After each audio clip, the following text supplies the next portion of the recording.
fam? So 2 months later, 3,000 miles later, do I regret buying my brand new 2022 Ford Raptor?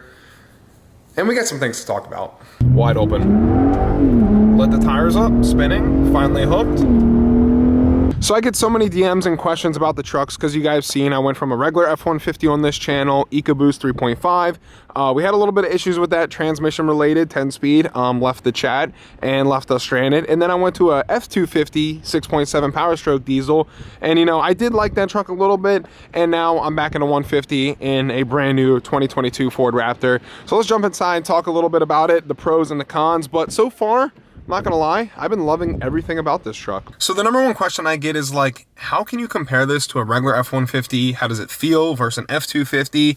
And they're all totally different. Like right off the bat, guys, like every single one of those trucks I had, completely different vehicles, down to the steering, down to the braking, down to the acceleration, all made for totally different purposes.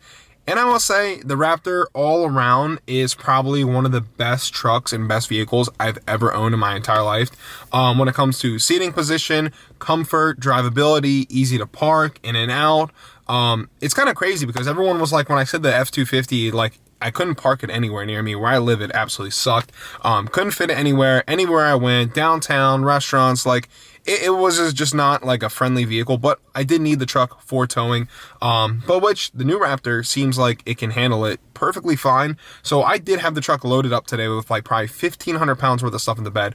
I'm not gonna lie, truck was squatting a decent bit, but it held the weight. It held the weight actually very, very well. Steering didn't get sloppy. Truck felt very, very firm.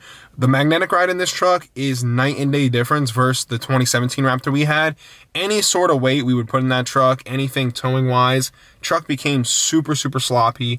Was like all over the place, felt floaty, felt like the two wheels in the front of the truck were just like on their freaking tiptoes. The suspension was so ragged out on that truck. It was just got to the point where it's like, it's probably not very safe to be towing with this truck anymore. Like, let's get down right into it. F-150 regular EcoBoost 3.5, F-250 6.7 Power Stroke, which was an awesome truck, very strong, very capable truck, and then 2022 F-150 Ford Raptor. So I'm gonna be straight up honest with you guys, not gonna beat around the bush. I love Ford to death. Had problems with some vehicles, but you know, everything isn't perfect. Like I had a brand new C8 Corvette, that shit broke, it blew up. But anyway, about that. So over to the Raptor. The Raptor overall, out of all three trucks I had, 2017 F-150, 2021 F-250 Super Duty, and 2022 Ford Raptor. Overall, best truck hands down is the Raptor. Drivability, comfort, all around, it does everything I need it to do flawlessly. The one thing we haven't done is load it down with a trailer and the car on it. So that is one thing we have yet to do.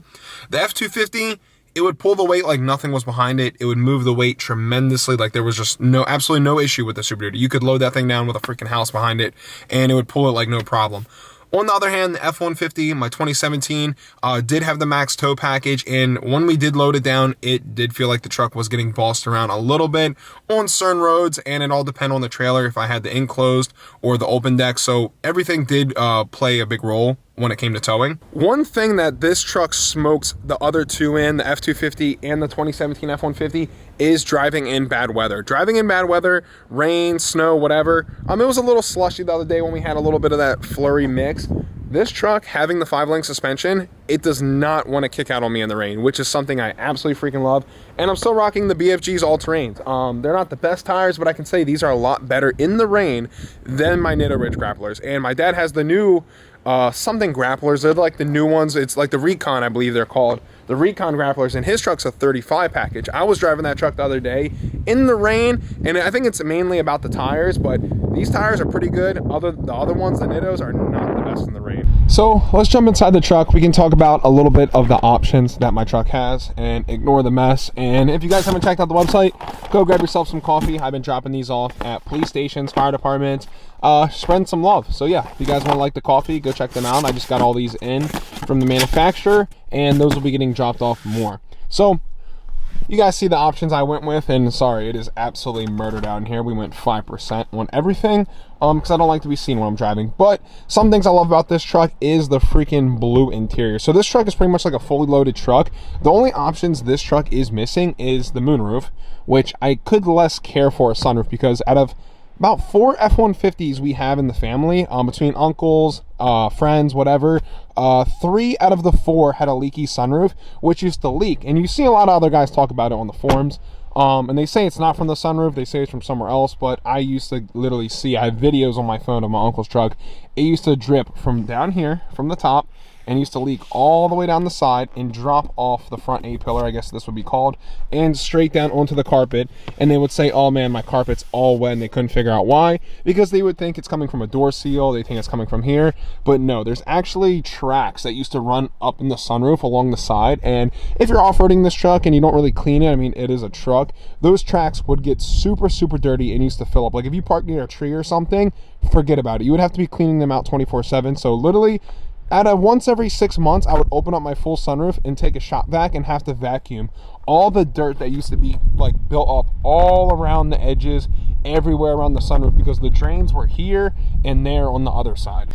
So that is why I didn't go with the sunroof. So I kept it more, you know, I guess simple. In this truck, we went with the Recaros, the blue interior. So if you have blue Recaros in a 2021, this is a 2022. They're totally different. So I don't like how the 21s looked, if I'm being completely honest. There was too much blue. This one's blue and black, so it cuts it up a whole lot better. At first, when I ordered it, I really didn't like the blue. I was like, you know what, screw it. I'll just see if they change it, because I heard a rumor that they were going to update it, and thank God they did. So if you want to check out this interior, look at this one, and then go on your phone and Google 2021 Ford Raptor blue interior. It's horrendous. It's absolutely disgusting. Like, all this is like a navy blue. All of it, it's just way too much blue going on for me. And Ford did tie it together pretty good with the accents, so I do like that a lot about it. They kept it simple. Everything is very user-friendly. All the controls are down there. American flag, God bless America, slapped right on the side. And then the dash. So when I was getting this truck, I was really debating on going from this truck to a TRX, and I really wanted the TRX. I'm not going to lie. I'm not a huge Dodge guy, but you know, I make videos and I like to feel vehicles out and just have fun with them. So I was like, you know what, screw it, I'll go drive it. My buddy had a TRX. We went and drove it. I loved it. I love the sound. I love the V8. I love the way it rode. It almost like rode like a freaking lifted F-150 with a Whipple on it, if I'm being completely honest with you guys. But I do think Ford did a much, much better job with the interior, and I love the screen horizontal instead of vertical. Vertical seems kind of small. Seemed like in the TRX had a lot much going on. That's why I went with the Raptor over that. There was just a lot of other things, pros and cons. I did like the EcoBoost. I've always been a fan of the EcoBoost when the EcoBoost first came out. They were absolute workhorses. They got good gas mileage. They towed great. Everything about it is literally like, I love it. I like the sound. It's not bad. V6, it's not the best, but you know, I'd rather a Coyote in here.